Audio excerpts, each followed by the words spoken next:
Yes, thank you so much for joining me, Sylvester Tofumane, here on Sly Media TV. Zviri sei kwa muri kokondemba kuti muri kuti bata zvakanaka kumati mana enyika. Tiri kubroadcasta tiri live pano pa Sly Media TV pa Facebook page yedu kaya Sly Media TV kana kuti Sly Media Productions. Chinongoda kungoitwa chete nchingoti mungo like page tichitaura nezvenyaya yatauya nayo nasu uno asika zvinongonakidza kuti vanhu vangoshare this broadcast vachiudzawo vamwe kuti uyonzwe zviri kuitika indonzi Sylvester Tofumane ndo zita rangu repachitupa nepapassport handitika nekudaro nhasi tauya tiri kusangana ndiri kuno kuUnited Kingdom tizotaura nezvenyaya yanetsa kuti certificate of sponsor inowanika sei kuva vazhinji varongondite kubva pandakauya kuno kuvanhu vanongoti ako iwo tiudzoka kuti touya sei ikoko tiudzoka kuti kunosvikika sei tofamba sei tovaudza kuti aiwa kune unofanira kunge kune masponsors anofanira kunge achikuita kuti ugone kuuya kuUnited Kingdom. Vanhu vobva kuti masponsor acho haazi kuwanika, makosi takaita English takaita tave nazvo zvese asi havazi kuwanika masponsor. Saka toita sei? Ndo nyaya yatati tizokurukura nezvayo asika kuti zvifambe zvakanaka. Handitika inonzi kandiro enda kandiro dzoka. Zviri kureva kuti izvo ini ndichikupawo information iwe uchifollowa page yeSly Media. At the same time uchibva wasenda kamasters ngatisendei masters kochi asi china imi tisupportewo kana kunonzi kuita se nekuti tumirawo masters mukangoklicka pasi Facebook page ine munopaona panenge pakanzizvo send stars mukangotumira masters anotangira kana kuti pa $1 $1 ukangotipa iwe $1 unobva kuti zvinhu zvedu zvinotanga kufamba zvakanaka. Tikwanisa kuwana mabundles, tikwanisa kuwanawo fuel yokuti tiende kunzvimbo dzakasiyana-siyana tichitorera nyaya dzakasiyana-siyana kumativi mana enyika muZimbabwe, kuUnited Kingdom, kwese ikoko kunoda kuti tive tiri financed nemi ndimi varidzi vekambani ndimi munoda information ndimi munoda kunzwa nyaya dzanetsa mazwaro dzana sekuru Tasvi dzana sekuru Kanengo Nyangata yawo vese ivavo mune muchida kudzinzwa handiti kusaka kuti tisvikewo ikoko tine tichida kungoti tiendewo tine kapeturo so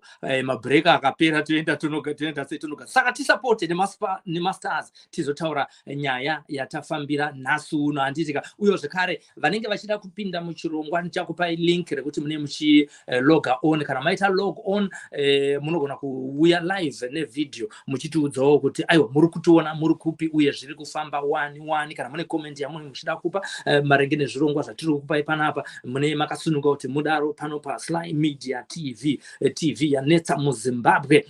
Tiri zvekare pa YouTube munokwanisa kuloga in pa YouTube nepa Facebook kana muchinge maita log on rangarirai kuti munofanira kuita munofanira kufollowa Facebook page, mulike Facebook page uyezve mozopedzisira nekuti vasvika kuYouTube usasiye usina kuklika kabhatani kana kuratidza kuti chabvondoka unosarira uzonzwa kuti zvakazodizva takazvinzwa paSly Media asi uri member yedu yepaSly Media but hauzvizivi hauna kutanga kuwana notification because iwe hauna kuti hauna kusubscribe paSly Media TV pa YouTube channel. Ndo pane nyaya dzakawanda dzimwe dzatisingatobhushowa kana panapa pa Facebook nyaya toda kutaura panapa ndeyekuti ungawane sei masponsors ekuti uye kuUnited Kingdom handiti uyewo zvekare chimwe chinhu chatoda kungotenda ndechekuti kune vese vanotifollowa kuYouTube vazhinji muri kuFacebook asi kuYouTube hamuko asi kuYouTube ndo kune zvakawanda kupfuura zvinowanika kuFacebook.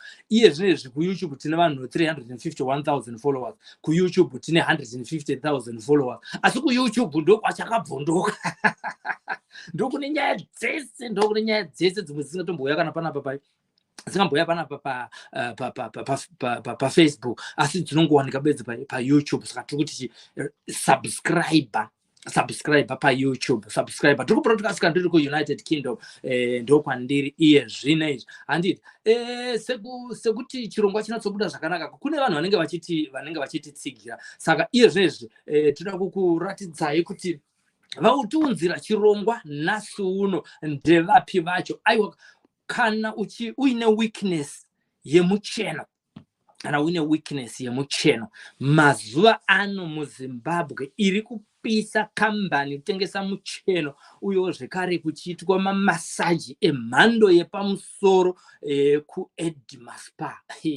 Ndo nyaya yatoda kuti titange kutaura nezvayo tisati tapinda mune yataunganira nhasi uno. Handitika takatoda kuti isusu tikuzivisei kuti kana uine weakness yemucheno, aiwa endaka kuEdma Beauty Spa inowanika kuBelvedere paBig B Mall, apo ndo painowanikawo zvekare. Ukabva ipapo ukaenda kuPomona uneiwana zvekare ndo kune spa ikoko kuBelvedere kune boutique uyo zvekare kuPomona kune boutique pamwachete nespa. Regai timbonzwa mashoko kubva kuna ivo vasawira veEdma Fashions, timbonzwa kuti zvakamira seiko kwavari ikokoko. Tisati tapinda munyaya yemasponsa, hatisi kutora nguva yakareba ndiri panapa ndiinemi, ndiri kutora nguva shoma tobva taita se tobva tapinda munyaya yedu.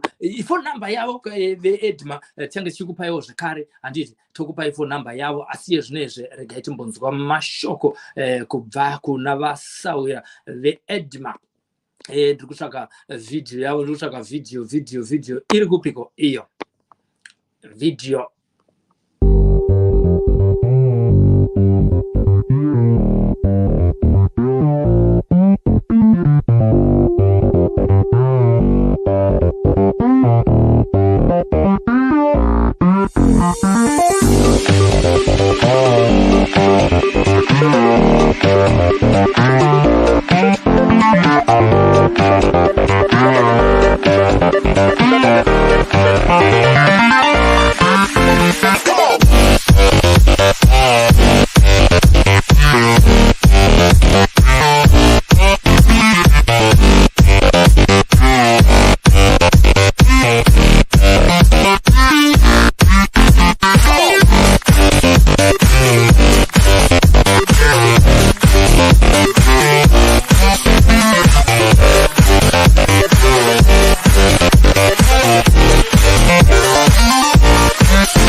Kaka kwa wasawira kana uine weakness yemucheno kuenda kuEdma boutique kuBelvedere paBig B Mall uyo zvekare kuPomona. Change chikupaika ma phone number yekuti munofamba sei kuti mugonenge muchisvika kuPomona ikoko kwanditi. Nyaya iri kunetsa ndeyekuti vanhu vazhinji varikuda kuuya kuUnited Kingdom kunomedu kwatiri kubroadcasta tiri iye zvinezvi, asi nyaya iri kunetsa ndeyekuti vanhu vari kutaura kuti iye zvedhane English yacho. Ndakaita makosi acho anodiwa asi masponsors handisikuita sei, handisi kuawana. Tauya kuti tizokuudzai kuti aiwa mungaite sei kuti munge muchiwana masponsors iwayaya zviri nyore. Ndo nyaya ndati ndikuzivisei nhasi uno, ndisinganyanyotora nguva yenyu. Handitika kune vanenge vachida kuenda kubvakacha vachienda vachinotsvaga zvavo fashion Christmas ino kuEdma Fashions, regai ndikuisirei phone number yavo kuitira kuti mugone kuita se mugone muchisvika ikoko kwandire. Ndiyo phone number yavo iri kuscrolla pasi pescreen ipapo. Kune vanenge vachida kuadvertisa zvekare pano pa Sly Media TV, aiwaka munogona kuti inboxa totaurirana nyaya yacho iyoyo kuti aiwaka tozvifambisa sei kuti munge munopota muchi advertise sezvokuita vasawira veEdma Fashions. Handitika right kune avo vari kuti ivo ndiri kutsvaga sponsor wokuti ndiuye kuUnited Kingdom. Chikonzero chaita kuti tinyanyounza mawanira ungaita sponsor inyaya yekuti vazhinji vari kuvharwa nevamwe vachivati isusu tiri registered sponsor asi ivo vari mabogus vachiti tiri masponsor tokwanisa kuendesa kuUK unza mari kwatiri isusu zvako zvatoita tokuwanira visa totokupa visa iro rinenge rine 3 years chingodiwa chingoti wongobhadhara mari unobva waenda nemurume wako pamwe chete nevana vako woenda kuUK ikoko zvinhu zvako zvatoisa asi usingatoziva kuti vana ava havazi vanhu chaivo vari registered kuno kuUnited Kingdom. So unoita sei kuti ugone kuziva kuti sponsor ndomuwana sei kana kuti wakawana ari registered here? This is how you find out. Chekutanga unofanira kunge uchienda pa website yakanziyo gov.uk gov.uk anditika gov.uk. Wasvika pa website ipapa panowanikwa information inoenderana nezvekuita nenyika ino yeUnited Kingdom.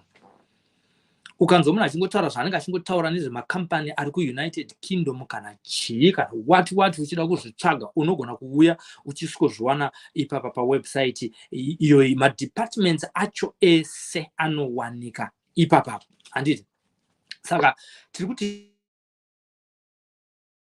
kana uchingoenda pawebsite iyoyi chaunoda kuita iwewe kusvika pawebsite. Wasvika pawebsite nyaya iripo ndeyekuti unosvika iwewe wobva waenda pasearch engine pacho. Pasearch engine iripo ipapo nekuti makampani ari kusponsor akawanda uye asingasponsor nezvehealth care anenge achisponsor zvakasiyana siyana. Kuna vamwe vanosponsor zvebhora kuda kuya kutamba bhora here kuUnited Kingdom. Kuna vamwe vanosponsor kana ndezveteaching zviri kuitwa zveteaching, kune recruitment yeteaching kana kuti kune recruitment yemasocial worker kana kuti zvese zvaunenge uchida kunzwisisa unoenda ipapo kuti unotsvaka kuti ndezvechokwadi here zvinhu zviri kuita zviri kuitika izvo zvezvo handiti. Saka kana wasvika ipapo wakusvikotsvaka kuti register of licensed sponsors, register of licensed sponsors.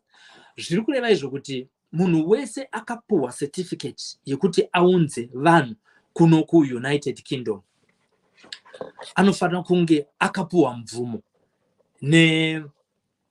nehurumende yekuno kuti imutendere kuti agone kuunza vanhu kuno kuzoshanda.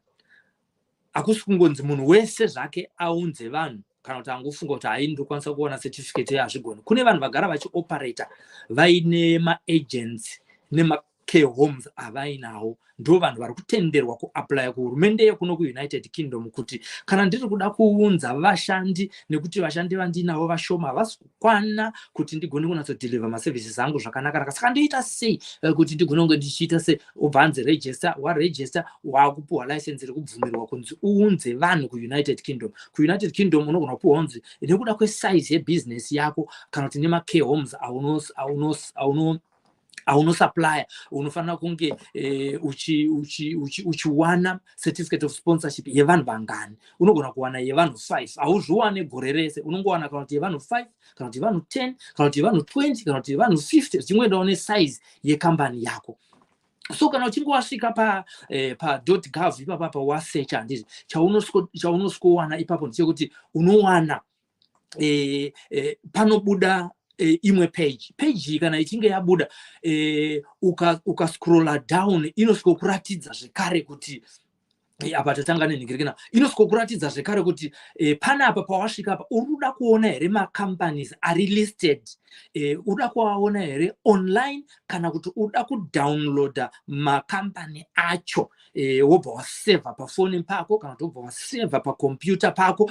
Saka zviri kwauri iwewe kuti ugone kutsvaga zvakakurerukira. Kana kuda kungoti view online unobva wawana page yakafanana neiri kubuda pascreen iyoyi handitika. Kana wati download unongoklickawo pakanzi izvo download. Wadownloada zvese macompany iwa anobva auya pa laptop yako kana kuti pa computer yako kana kuti pa iPad yako. Kana achinge auya anobuda akadai akawanda zvekuwanda zviya ndiko kuzivisa kuti akawanda kana still muZimbabwe togona kutotadza kutoapedza makambani iwaya. Saka kana wasvika pamakambani ese akalistwa ipapa akawanda zvokuti hakwane kuti ndialista apa handiti, unoscrolla down one uchitsvaga kambani yati isusu tiri kusponsor vanhu kuti vaende kuUnited Kingdom kuti uzive kuti ikambani yemachokwadi uye yakapuwa license. Ndo chekutanga ichocho. Kana usati wawana sponsor wakutsvaga kune vanhu vakazara ipapa asi tataura kuti pane vanhu vakawanda, iwo wakuenda uchitsvagawo zvekare kuti okay, kana ndiri kune hama yangu inogara kuBedford, fanike ndogara muBedford, kana ndine hama yangu inogara kuBedford, kune makambani here ari registered kuBedford uye anonzi anani uye vanoita nezvei. Iwo unoda kutsvaga kana kuti vehealth care, kana kuti vesupport, kana kuti vecare work, handiti kana kuti nursing. Saka ukatsvagawo kambani iri muarea yeBedford uyewo ichikutaurira kuti ndo matiri resident imomo, ndo mune address yedu, vanenge vaine website inoenderana nezita ravakaisa pai rakarejiswa ku home office. Then kana waiwana wosecha zita iroro painternet, wasecha zita iroro painternet richabuda riine mawebsite aro, panenge paine application form raunokwanisa kuapply futi online. Wobva wavanzwisisa kuti ivo kambani iyoyo zvavari kuda kuita nezvazvo ndezvipi. Kana uda kutsvaga zvesupport, kana kuti ndezvedomiciliary care work, vanenge vachikuratidza zvavanenge vachiita zvavanenge vachiita izvozvo. Zvinji zvacho zvinowanika pawebsite yega yega pakanzizvo about us, you get to know kuti vanoita nezvei. Makambani aya ese ari registered muUnited Kingdom anowanikwa ipapo. Kana une shamwari yako hama yako iri kuLeeds, totoda kungosvikirawo kune hama yako, unoda kungosvikirawo kuti uzine hama yako, usazonyanya kurasika, unotsvagawo makambani ari kuLeeds. Kana hama yako iri muLuton, unotsvagawo muLuton. Kana iri kuManchester, unotsvagawo kuManchester. Kana iri Newcastle, unotsvagirawo kuNewcastle. Kana iri muCentral London, unotsvagirawo muLondon. Handiti kana iri kuEssex, unotsvagawo kuti hama dzangu dziri ikoko, wotsvagirawo makambani ari kudhuze naikoko, kuitira kuti nevanokutambirawo vanogona kunge vachingokutambira muchingoenda kuarea imwe chete. Handiti so ndo zvaunokwanisa kunge uchiita kuti ugone kunge uchiwana kuti asi sponsor andingawana anoenderana nezvandiri kuda ndezvipi. Haazi ese makambani ari papa ari kuofa health care, haazi ese ari kuita domiciliary, haazi ese ari kuita, anoita zvakasiyana siyana. Kunoku vanhu vari kuuya, kunoku madriver ari kuuya, maticha ari kuuya, mafarm laborers ari kuuya, manesi ari kuuya. Saka iwewe unoenderana nezvinoenderanawo nemaqualifications ako. Kana wasvikawo futi ipapa iwewe depending nokuti une maqualifications ako, pamwe wakaita IT, unoenda ipapo unotsvaka kuti pari kudiwa IT, IT here varipo here makambani anoita nezveIT. Pamwe iwo you are a civil engineer, unogona kutsvagawo makambani ipapa anoenderana nezvecivil engineering, wotsvaga kuona kuti vari kurecruiter here. The most important thing is, even if they are registered, are they recruiting or they've already recruited asi havasisina vanhu, havachatore vanhu vavainavo vakatotora. Zvese zvozvo unenge uchizviwana ipapapo. Handiti so ndo information dzamunokwanisa kunge muchiwana tataura nguva yenyu. Ndo information dzamunokwanisa kunge muchiwana pa gov.uk.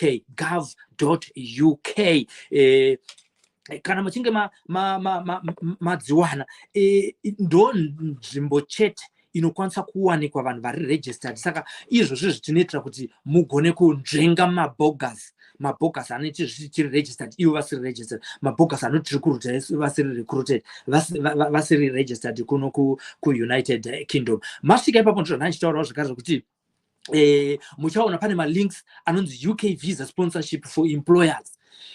Iwewe kana uine kambani utori muno muUnited Kingdom, une agents, asi uda kuunzawo futi mai, uda kuti uwane certificate of sponsorship, unokwanisa kuenda kunoregister kugovernment, kuimmigration yekuno, kuti iwo uda kuita se, uda kunge uchiunza vanhu kubva kuZimbabwe. Then iwo kana uri mudzidzisi, ukangosvika ipapo ukangosvika unotsvagawo link rakanzi recruit teachers from overseas, unosvikowana information iripo. Vari kuda vesecondary reprimary here, vari kuda iwo une maqualifications here ari kudiwa kuti ugone uchiapplyyawo basa iroro. Kana uri kuda kuita student muUnited Kingdom, unogona kuenda futi ipapo unotsvaka kuti inini ndinoda student visa, marequirements estudent visa ndo akaita sei.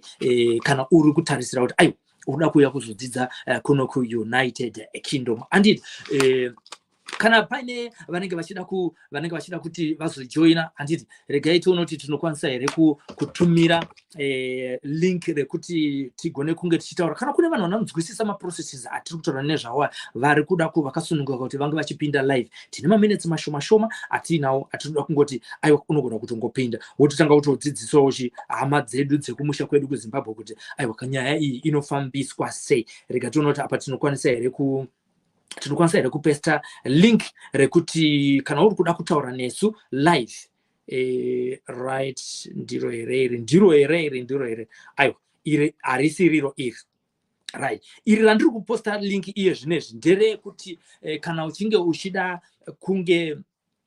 kucheka pawebsite yegovernment iyoyi gov.uk kuti macompanies are listed ndeapi iyi ndo rimwe list yandakaita sei yandakanga ndadownloada uyewo zvekare kana uchiri pawebsite iyo siya pazasi pacho paunodownloada fomu iroro pane pekunzi do you want to receive emails from this website usasiye usina kupaklika ipapo nekuti ndo pamunozoita kuti vakangoupdata vakawedzera imwe makambani aregister nhasi mangwana vanogona kuna vachawedzera saizvozvizvi list iripo iri updated kusvika musi wa12 ndobva yapublishwa musi wa13 saka iri current iri recent saka zvikureva kuti munokwanisa kuita se unokwanisa kuwana up to date information asiyanawo nemamwe mapeji atinowana anenge ane information yakudhara especially mawebsites ekuzimbabwe unoona pangaiswa information yaminista akadzingwa kare achiri kuonekwa pawebsite iyoyo yemaofisi ehurumende atisuda kutaura asi unozviona but this one I'm glad to say is updated regularly maybe as much as they have new information to publicize or new companies that have registered to the government of this country and have been given certificate to sponsor people to come to United Kingdom for various skills, right? Rekationa kuti panapa rakandikupostirei kune vari vanenge vachida kupinda live naye kana musiri kupinda live hapana kana nyaya hapana kana nyaya handiti tafadzwa mutasa live in Chingola Zambia kuri sei kuZambia ikoko zviri kuitika kwese you can also look for a certificate of sponsorship from Zambia or anywhere else you are in this world andizvo na human being ndozita rake iroro yes anzi zvomuri sei mukoma Sly ndimi Sylvester Tafumane here ndini wacho une mari yangu here kana unayo ndibva ndakupa account andimboregera ndibva ndatokuisira ma account details angu ipapa right kana uri kuda kujoina supposedly you are also a sponsor, you have gone through this process and you also want to enhance the information that you are giving to the Zimbabweans right now. What you can also do is click the link that I've sent on our Facebook page there, which is a link that requires you to enter into this broadcast live with your video, or you can enter ungoskotaura zvako wosiya mic yako iri on woya wotitaura maererano nezvaunonzwisisa marenge nekuunzwa kwevanhu ma-certificates of sponsorship. Vamwe ndiri kutonzwa vachitaura kuti unogona ukatedzera zvatiri kutaura izvi unogona kutosvika pakuuya kuUnited Kingdom pamwe usina mari dzawabvisa anza ndane chokwadi yezvaizvozvo asi zviri kuita se zviri kuitika handiti kune vamwe varenga vachida kunzwawo news dzepano paSly Media dziri kuitika nekukasika. Tine website yedu zvekare ikuti munokwanisa kunge muchiita log on ikoko kune nyaya dzakawanda dzimwe dzamusingaone pano paFacebook dzinenge dzichibudawo ipapapa handiti nekudaro ndo website yedu yamunogona kuendayo slymedia.com slymedia.news.com varida kupinda live ndo namba dzanengirikini link randakuisira iro riri paSly Media papage apo papage pedu panapa randaisa pacomment section apo munokwanisa kungoita mukariclika iroro rinokupa ma-instructions kana rakupa ma-instructions iwewe chaunofanira kuzoita ndechekuti unofanira kuona kuti microphone yako waiedha here uyewo zvekare nevidhio yako waiedha here wobva waisa zita rako kana unoda kuti tinatsudzwa kuti ndiwani asiwo zvakanaka kuti tingodaro handiti. Kune vana vachida kufamba nesu vachitibatsira nekusponsor namba yekuti mufone ndeiyo Robert maakumuziva aita mbirika nana sekuru vake vanofamba navo vachimudaidza kuti uya kuno kuna sitabata muroyi nekudaro ndo nhamba dzamunokwanisa kufonera idzodzo kuna Robert kana muri kuda kunge muchitaura naye kuZimbabwe ikoko komuchida kunge muchiadvertisa handitika paSly Media uyo zvakare pamaprograms atinawo akasiyana-siyana tine machiefs maprogram atinosuma nyaya dzinoitika kumachiefs edu pavanenge vachitonga nyaya dzakasiyana-siyana dziriko haikona kutaura dzakawanda dzinonakidza zvokuti haubve paSly Media kana wango subscriber unoswera ipapo nokuti zvokuona zvakawanda uye tinopinda maprisons tichiita mainterviews tichibvunza vanhu kuti aiwaka zvakafamba sei uye zviri kufamba sei vane rehab yavari kuita munhu wese apinda muprison pamwe ane 4 levels anobuda ane 5 kana adaenda A level zviri kwaari kana achida kudzidza carpentry arimo motor mechanics zvese izvo anokwanisa kuzviita arimo muprison tinadzo nyaya dzakadaro dzamunokwanisa kunge muchiwana paSly Media uye zvekare news and current affairs tinenge tichikupai tine zvirongwa kana uri mufundisi ari kupisa uine nyaya yauri kuda kuti ibude paSly Media ipapo unongotaura futi zvakare naRobert anobva akudza kuti aiwa mufundisi wekupi wotumira profile yako hakuna kuzongoti ndakadanwa chete aiwa toda kuziva chechi yaunenge uchitungamirira uyo zvekare fundo dzako maererano nezveufundisi ihwohwo wowana yawopuwa mukana tine musikana ari kuita maprograms iwayo anonzi Elizabeth anogona kuzenga achikuinterview handiti kana uri kunze kwenyika kunoko kuUnited Kingdom uri kuda kundibata ndo nhamba dzangu dzandaisa pascreen idzo unokwanisa kunge uchitibata handitika dziri kuscrolla dziri pasapo idzo unokwanisa kunge uchitibata tichitaurirana kuti zvakamira sei kana tiri kuda kuti uitwe interview tinokwanisa kunge tichikuitawo interview kune vachinge vachida kuitirwa live streaming yemacorporate functions vamwe vada kuitirwa live streaming yemafuneral vamwe vada kuitirwawo live streaming yemichato yavo aiwa kamunotibata kuno kuUnited Kingdom tiriko yeukanga kuti nyaya yatayozotaura panapa inyaya yekuti ungawane sei ma-registered licensed sponsors kuti ugone kunge uchiuya kuno kuUnited Kingdom ndo nyaya yatiri kutaura nezvayo iyoyo tisingakanganwe kuti chirongwa chinechi chaunzwa navasawira veEdma handitika nekudaro vhakachirei kuZimbabwe ikokoko muchienda muchine zvose muchinoona kuti ndezvipi zviri kuitika ikokoko tiri kudzoka mushure memaminitsi mashoma timbotura mafemu kana tinge tadzoka tosikokonkluda nyaya yedu inei kana pasina arida kunge achipinda achitiratidzawo zvekare kuti anonzwisisa nyaya iyi uyewo kana muine maquestions aminawo postai papage pedu apa pacomment section tichinzwa kuti muri kuda mubvunzo minawo ndopi kana tisina mhinduro yawo aiwaka tinenge tichiita sei tichikuudzai nyaya tachitaura naye ndeyekuti kuEdma kana uchinge iwewe uine uchida kumbonosotwa muviri wako kuti ropa rako rifambe zvakanaka aiwaka vari kuita zvespa ikoko masaji dzine dzichiitwa ikoko nzara dzichigadzirwa zvinhu zvese zvichikwenenzverwa zvichibuda zvakanaka ikokoko haikona kutaura fashion ndo kumusha kwayo kana iri nyaya yefashion vanadzo hembe dzakasiyana-siyana imported dzega dzinobva mhiri kwemakungwa Christmas ino kana wafunga zvekuchena uine weakness yemucheno aiwa ndoko kuenda ikokoko uchinoita se uchinotsvaka iyezvo zvavari kuofa futi zvakare 30% discount uye ndo mafone numbers avo andaisa aripo apapa panakanzi 30% off apo ukaenda ipapo unosikuonawo zvakare mafone numbers avo ekuti ungafambe sei uchienda kupomona kana kuti kuBelvedere unofamba sei aiwa kana uchida zvemasaji ndo musha wacho ndo musha wemasaji vane beauty spa yakanaka zvekunaka zviya handiti inini ndinonzi Sylvester Tufane reka timbotora mafemo.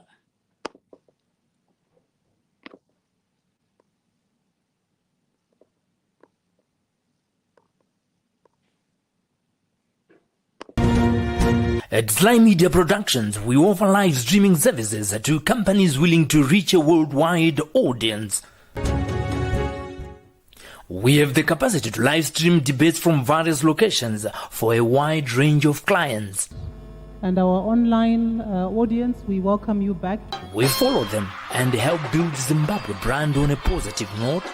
On the second report on citizens' perceptions. And for us, our interest has always been around how do we leverage technology to communicate policy, to communicate public issues.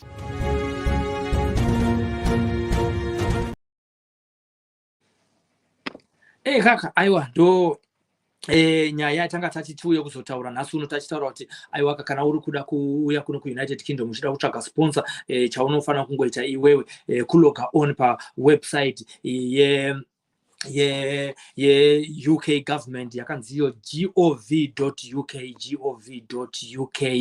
wasvika ipapo uchaona paine nyaya dzakasiyana siyana marengero kuti iwo uri kuda kuuya kuzoitawo chi ndo nyaya tatinayo kuno kuti unowana sei registered sponsor negovernment yekuno kuti usazobirwa mari nemabogus handitika nekudaro ndo zvatatichikuita sezvatatichikudzidzisai pachirongwa chinechi wasvika ipapo ubva wasecha kuti registered sponsors anobuda ese akanyorwa ipapo kana abuda iwo wotsvaga kuona kuti ndepi yaungada kushanda naye sponsor wosvika pawebsite wotsvaga zita unotanga kuwana zita nenzvimbo yaakaregister ari kana kuti kuLeeds kana kuti kuBedford kana kuti kuLuton then kana uchinge waiwana wobva watsvaga website inoenderana nezita rakewo waenda pawebsite ipapo pane online form iroro nderenezinge richikuita se raunenge uchifila iwo wobva vakuudza marequirements aunenge uchikwanisa kunge uchiita se uchiita kuitira kuti ugone kunge uchifila fomu ravo wotaura zvavanoda. Thank you so much for joining.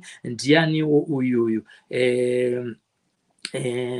anzichi tafadzwa mutasa ndipe green button ndipinde live isusu tiri kupa link riri pazasi apa iyo rakanzi streamyard.com. If you click that link rakanzi streamyard.com unokwanisa kunge uchipinda handitika unokwanisa kunge uchipinda tafadzwa zviri sei kuri sei kuZambia ikoko muri bwanji hidza b thanks very much chihelele zviri sei Brenda Guruwo thank you so much for joining us live here on Sly Media TV. Tinotenda zvikuru kwazvo tinemba kuti aiwa mabatsirika neinformation yatiri kutaura nezvayo asi chekutanga chimwe chekupedzisira ndechekuti chiona kuti page yedu ine yeSly Media matumirawo here masters tumirai masters ingori $1 chete wangotumira $1 chete zvato unenge watoti booster zvakaipa handitika kana masvikawo kuYouTube munoona kuti masubscriber here pano paFacebook munofanira kuonawo zveshuwa kuti maita se malike page rino here musazorasikirwa neinformation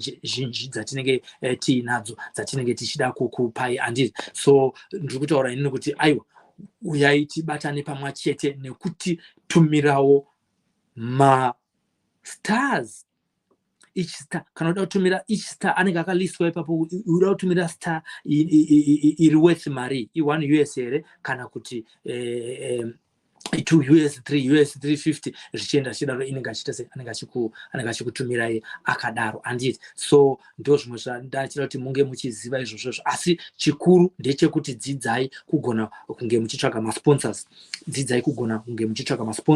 uye zvakare kuti masponsors aya ari registered here handiti musakangamweka kulike YouTube channel yedu please subscribe to our YouTube channel. It doesn't look like I've got people that want to contribute to this broadcast so tinotenda zvikuru kwazvo nekufamba pamwe chete nesu handiti tinotenda zvikuru kwazvo maita basa ngatiendei tinotsvaga masponsors iwayo to apply right. Imwe nyaya yandakangamwa ine musoro ndezvekuti iyo hurumende yekuno kuUnited Kingdom iri kutiwo maticha iri kurecruita maticha. Kana uri mudzidzisi une zvakakwana zvinodiwa muri kudiwa kuno kuUnited Kingdom saka kana wasvika ipapo unosvagawo pa gov.uk pakanzi izvo recruit teachers from overseas andika recruit teachers from overseas. Wasvika ipapo wosikoverengawo information iri papo semunhu akaita sei akadzidza asi chandiri kuziva ndechekuti vachange vachitanga kurecruita muna February ndikanditsvage link racho nofutire maticha irorero ndisaite utsinya handiti isusu pano paSly Media hatitengesere vanhu manhamba kuti kana uri kuda kuona Sekuru kana uda kuona Prophet Madungwe kana uda kuona hatitengesere vanhu manhamba. We don't do that. Saka makasununguka kuti munge muchita se makasununga kuti munge muchiwana manhamba. Hakuna video yatinoisa isusu kana kuti iri yasekuru Tasu yakanengo kana kuti yani yaProfet ani dzese tinoisa paSlime Media modhila navo direct. Chirega kuzouya nekwatiri Robert ndiperekedze iko ayo Robert ane kwaanoshanda iko kwaanoswera ari busy kuSlime Media, saka hakwanise kunge achiperekedza vanhu kuenda iko. Iye anotodaidzwawo kuti kuno kutabata Muroi uya uzvinzwire wega utabata Muroi. Right, ndaisa link riripo paFacebook apa rematicha vadzidzisi vekuZimbabwe vane maqualifications apa pasikudiwa matemporary teacher kuti hai ndandiri temporary teacher kubva pandakapedza form 6 kana kuti pari kudiwa maticha kuno kuUK.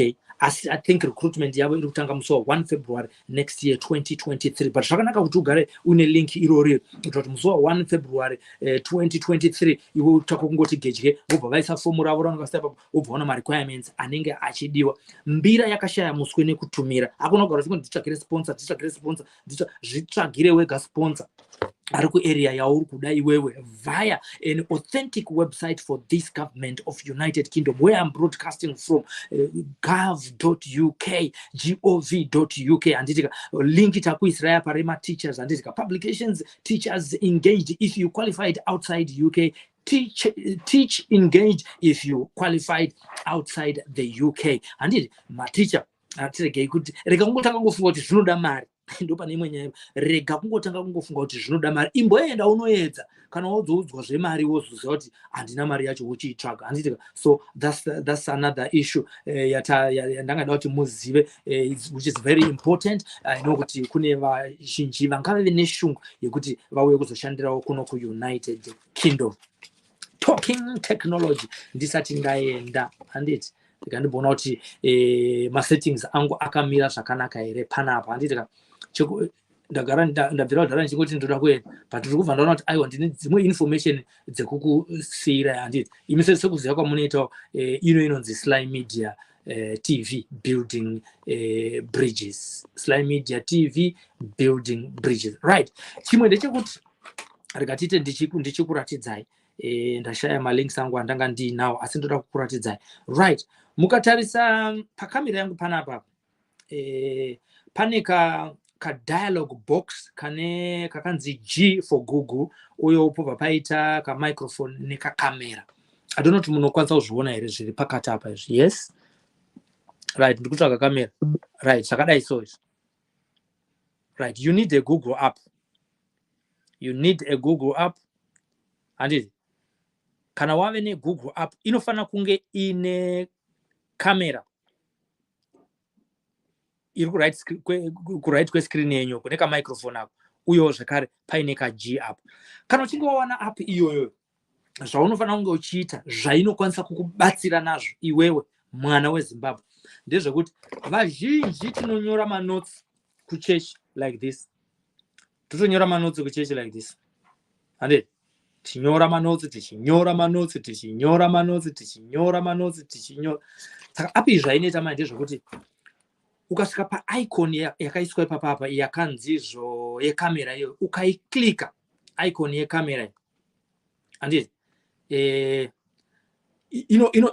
inokuburitsira kamera. Kana yakuburitsira kamera yako bva waregister kuti aiwa ndinobvuma kuti iwo pota uchiita se ndinobvuma kushandisa kamera yepafoni pangu chichi bla bla. Wasvika ipapo inozokuratidza kuti unoita sei kuti uskane zvawakanyora kuti uzviite automatically transfer to a text iri typed. Automatically transfer to a text iri typed. Handichaona kuti ndanga ndazviisa papi panapa zvinhu zvacho zviripo zvakawanda asi zvandiri kukudzidzisa izvizvi zviri nyore kuti utranslate messages awanyora in your long handwriting and then wobva wangozviskana neGoogle app iyoyo. Kana wazviskana neGoogle app iyoyo inokuvhunza kuti unoda kuti iwe iri audio here kana kuti iwe iri text. Ukangodaro chete ukaikomanda kuti ita kuti ive text inobva yaita text.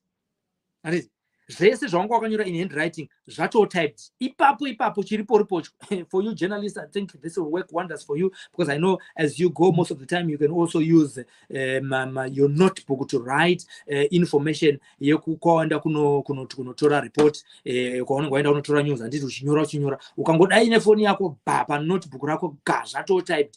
Kune vaya vanenge vachida kunyora maybe vachitokota vachitora vachinamira pastori yaari kunyora, zvinenge zvatonyorwa kudhara, zvinenge zvatopo. So you can utilize this app. And all those who also write notes in church, if you want to keep a record of your notes, you also need to upload an app which is called Docs. Docs yakafanana ne Word. Handiti yakafanana ne Word Docs iyo. Rigani kudzeka kanhingirikini kacho kainayo ka right. Kanooneka here apo keblo kari kupi ndikukatsvaga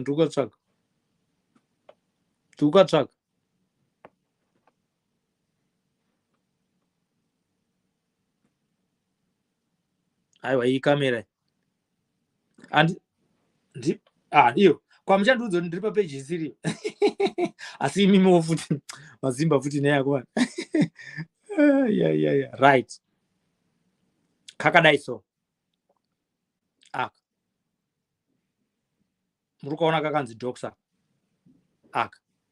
So ukakadownloada ikakaka, handiti kanobva kazokubvunzawo maemail ako, wobva waregister email yako. Kana waregister email yako, wherever you are, whenever you write notes, even when you are at church or anywhere else you are taking notes, you are at a conference where you are taking notes, you are required to take notes, you are in a school, whatever you are doing, if you write your notes typing on your phone, all those notes will be kept for life. Telefoni yako ikarasika ukasweta log in nema notes awaita se awanyora iwaya unotoskuona kuti anogara aripo, whether unogara uchipa vanhu ma account details or phone number dzako or chichi, unogona kugara wakalista zvinhu zvako kune vanhu vesanta zvemakambana akanzi titumirawo ma details ako, unongoenda ipapa pa Docs ipapa ovhura ese wakanyora kubva 2017 anenge akachengetwa, auchaita next year anenge akachengetwa. Phone yako ikarasika hapana information yaunorasa. Kana manotes awakanyora uri kuchurch uchinyora manotes mufundisi achiparidza paipai unenge uinawo anenge aripo haarasike. Ndo inonzi Docs, DOCS, Sly Media Talking Technology with Mukoma Sly. Program inonzi ngatitaurei nezvazvo. Aiwa ndinoimba kuti nhasi uno mawana chekudzidza nditi chekupedzisira manje. Aiwa izvezvi ndakuenda izvezvi ndakuenda. Usape microphone kuna broadcast handiti. Never give your microphone to a broadcaster. Right. Kune hama dzedu dzakauya kuno vakabva kuZimbabwe. Kune zvimwe zvinhu ma do's and don'ts amunofana kunge muchingwarira. Handiti hama dzedu zhinji kuZimbabwe takajaira kuti inini nemukadzi wangu nevana vangu tinodriva mota yangu as long as uine license. Kuno kuZimbabwe zvinoita, asi kana tiri muUK hazviite. Handiti kana wasvika kunoku wafunga zvekutenga mota, chekutanga ukasecha kana kuti paauto trader uda kutenga motikari yako, mota yaunofana kunge uchitenga inofana kunge ine bepa rinonzi MOT. MOT chi igarage report inokuratidza kuti mota iyi iri roadworthy. Zvairi roadworthy zvinoratidza kuti aiwa ichiri kutenderwa kuti inge ichifamba mumugwagwa. Handiti unotsvaga mota ine MOT. MOT itsamba inopuwa vanhu muno muUnited Kingdom kuti mota yako iri roadworthy. Inopuwa sei MOT? Mota yemunhu wega ari muno muUnited Kingdom zvisinei nestatus yako. Unoti kana mota yako yakupera MOT yandikutaura inopuwa and iri valid for 12 months. Saka ukaitora muna February ino expire February next year 2023. Ukaitora iye zvinezvi muna December ino expire December 2023. Saka kana wakutenga motikari kuno usatenge mota ine MOT iri less than 6 months. Inenge yaane ma problems akawanda, inenge yaane matambudziko akawanda. Unotenga problem kuno kuUnited Kingdom ukaswera yakapaka ikatanga kukandirira huku zvakaita sefanike mota zhinji dzedu dziri kuZimbabwe dzakabva kuJapan dzakadzane makilometers akapedza nyika yese. Iwo kuZimbabwe unoziva kuti unoda kufamba futi unoda kupedza nyika kungoti 1 year mota haisi unochekawo mileage, unochekawo kuti ine MOT. Handiti chechipiri uchinotenga mota yako iyoyo unofanira kunge uine insurance usati wabva pagarage rawatenga mota iyoyo. You need to insure the car before you put your ignition key on the car to start it. You need to have insurance for that car. You need to have insurance for that car. Without that insurance, idambudziko hama dzangu, unotoda kuve neinsurance kutoti ugone kunge uchidrive motikari iyoyo. Kana uine mudzimai wako wauda kuti agozopota achidrive mota iyoyo, handiti kana une mudzimai wako wauda kuti adrive mota iyoyo, unomuisa painsurance. Veinsurance iyoyo vakawanda, unoenda panonzi compare, wokombea kuti ndiani ari kuofa zviri chipa. Mazuva ano zvakuenda zvichiita chipa because vanokupa tracker inokutarisa kuti unofamba sei, unodrive sei. Wo make sure kuti watenga insurance yemota iyoyo. Watenga insurance yemota iyoyo. Zvese zvandiri kutaura izvi zvekuti unotenga insurance nekuti udrive mota muno muUnited Kingdom hazvibvumirwe kana usati wapuwa license rekuno kuUnited Kingdom. License reMinistry of Transport yekuZimbabwe harishande kuno. Unotorisurrender and unorisurrender after 6 months. You surrender the license after 6 months through a website inonzi DVLA. Handiti ndo kwaunoendesa license rako ikoko. Ukazvitsvaga izvozvo pawebsite unowana information yekuti vanoda kuti unge uregister sei nelicense yako yawakabva kuZimbabwe. Asi kana wakauya usina you must go to school. You must go to school. And it so to driving school. Sorry, to driving school. You must go to driving school, and then you get a license to drive in this country. If you drive in this country without any insurance, you'll be given 6 points per license rako, and the license raunopuwa really digital. Ukangoita anything, ukacrossa red robot, ukazviya zvekungoti munhu ukaona pedestrian achicrossa road womuridzira bhero, kuna hazviitwe. Ukaona munhu achingopa intention yekuti anenge ada kukona kutsika pedestrian, ibva wamira. Ibva watomira asati akona, wofana kumira. Ndo mahazards achona iwayo, kufana kuona mahazards asati acrossa. Kuno ukaita zvekuridzira vanhu bhero papedestrian, hama yangu, zvine makamera, unoswera wanhongwa, because every car that you buy is registered in your name and the driver's license in your name at your address. Mapurisa ekuno kakangologa ine number plate yako, usafunga kuti unoita chitsotsi zvinoitwa kuZimbabwe zvokuti unotenga mota yakaregistrwa navanhu 5 asi kuningirikini kuhurumende yemuZimbabwe havasi kutoziva kuti mota yachinja na5 hands. That's why you find kuti zvinhu zvakunetsa kuZimbabwe kuti tiwane kuti ukabirwa mota inongone maningirikini registration atinopanana anonzi mayaya kungonyorerana motikari kuti aiwa tatengeserana mota, mutengeserana motikari mobva mapanana. Hazviitwe izvozvo kuno you are responsible for your own actions. Saka madon'ts musazviite, musajairire chijairira icho chinokuti munopuwa mapenalty, and mapenalty ako akasvika 12 unorambidzwa kudriva paroad. And kuno kune traffic officers atore chioko muhomwe zvinoitwa pamaroadblock ekuZimbabwe, avatore chioko muhomwe. Vasati vakumisa vanongopancha number plate yako. Vakapancha number plate yako, chinenge chakuitika ndechekuti inobva yaburitsa zvinhu zvako zvese, kuti une visa here, unogara paadresi yipi, uyewo zita rako unonzani. Akuna zoti uchidriva mota, adzimai ako achidriva mota yobva watotaura zita, vanotokuudza kuti mota haizi yako, automatically vobva vatoona kuti hauna insurance. Inenge yakatonyorista vanhu vese vari insured pamotikari iyoyo.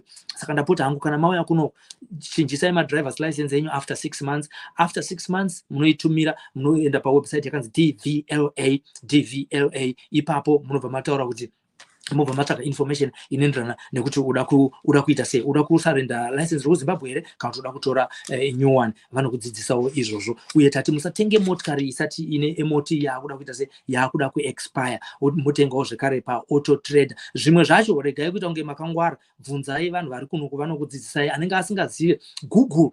Bvunza Google, anoita sei, anokuudza kuti aiwa kunofambiswa sei, asi kunoku hakuna zvekupusa. Uye kana muchinge mauya muri murume nemudzimai, mumwe akauya necertificate of sponsorship, iwe wauya usina certificate of sponsorship, une spouse visa nevana vako madependents auya, kana masvika kuno regai kutsvaga basa rekechete, tsvaga basa rawakafundira, because watouya uine visa kuno kuUnited Kingdom uri kuti ushandi chero basa. Ukada kuita pilot ndiwe, ukada kudrive mabhazi ndiwe, ane mari yakawanda zvokuwanda zviya, ukada kudrive marori ndiwe. Kana usina license, ikoko kwese futi kuna vanotraina for free, vobva vazokuengage kumabhazi, kumarori, kubasa rako rawakafundira rauine chitupa naro. Kana murume wako auya ari social worker, anongotsvaga basa rake reusocial worker. Asiwo pane vamwe vanozokuti kana uine license, vange nyaya license yandandasiya, vanokubvunza how you need to have been driving in United Kingdom for 1 year, which means kubva padate rawakapuwa license rako remuUK zvichienda kumberi. Date rawakapuwa license rako remuUK wogara 1 year, vanorekruta vemabhazi vane vakuti takwanisa kukuoffer training yekuti udrive mabhazi. Kune mari yakanaka. Kune even ukangotsvaga kuti drivers in United Kingdom unogona kutsvaga, unoriwana basa akawanda mabasa. Isusu takaremadzwa nokuti vakatanga kuuya vaingotiti unoenda kuindustry kunoita manual, kunoita picking, unoenda kukework, unoita zvekework kana kuti unoita support.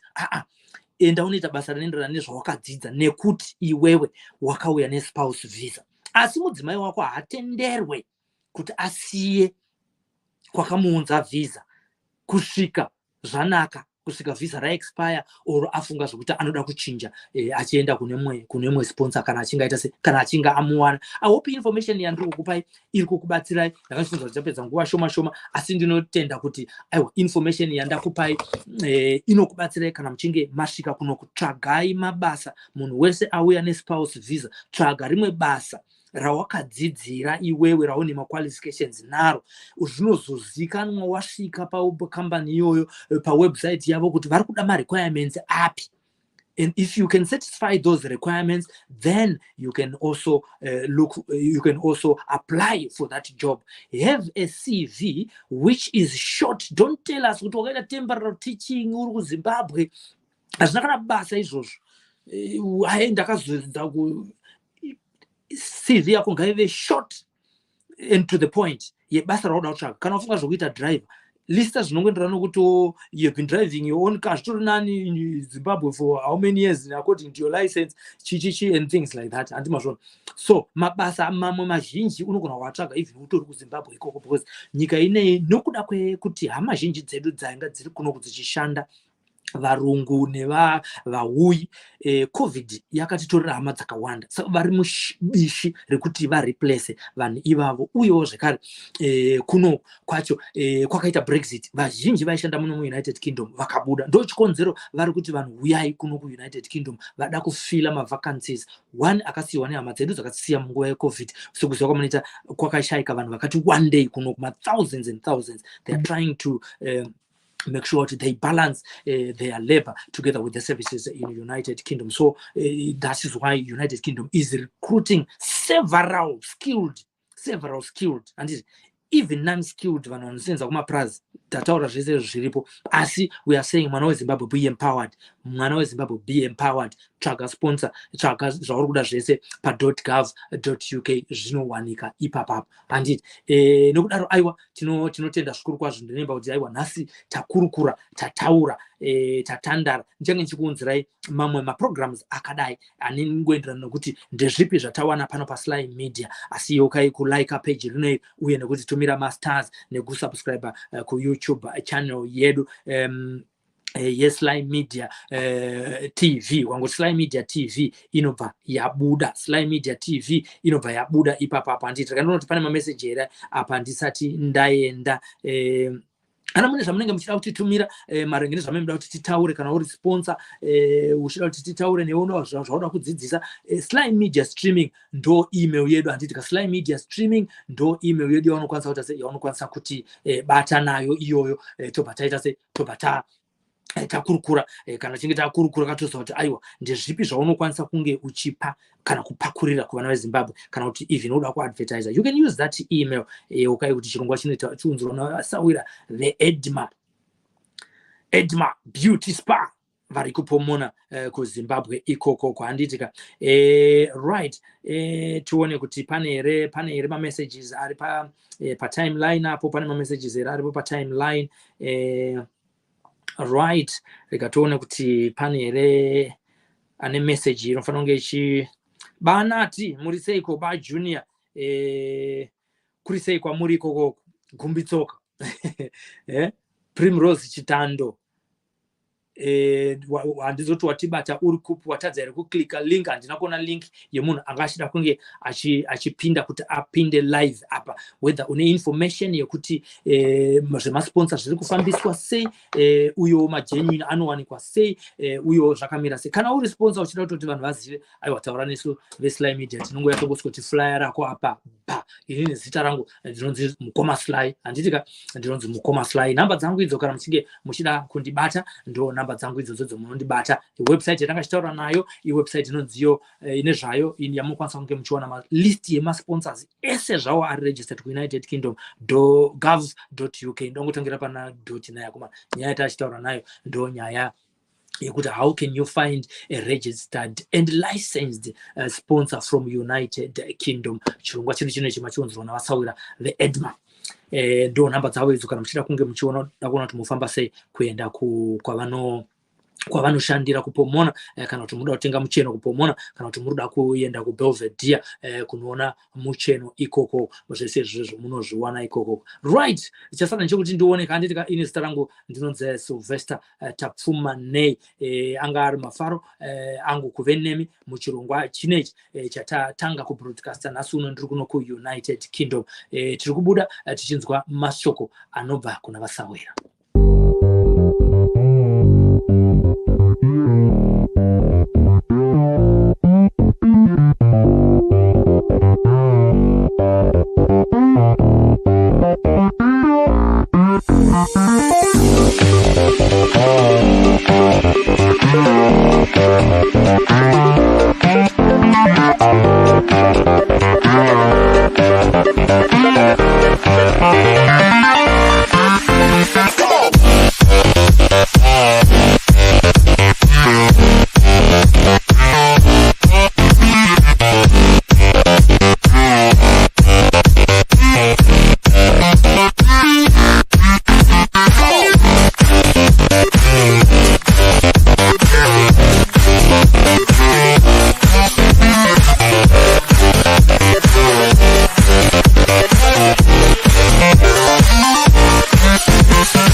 At Sly Media Productions, we offer live streaming services to companies willing to reach a worldwide audience. We have the capacity to live stream debates from various locations for a wide range of clients. And our online audience, we welcome you back. We follow them and help build Zimbabwe brand on a positive note. On the second report on citizens' perceptions. And for us, our interest has always been around how do we leverage technology to communicate policy, to communicate public issues.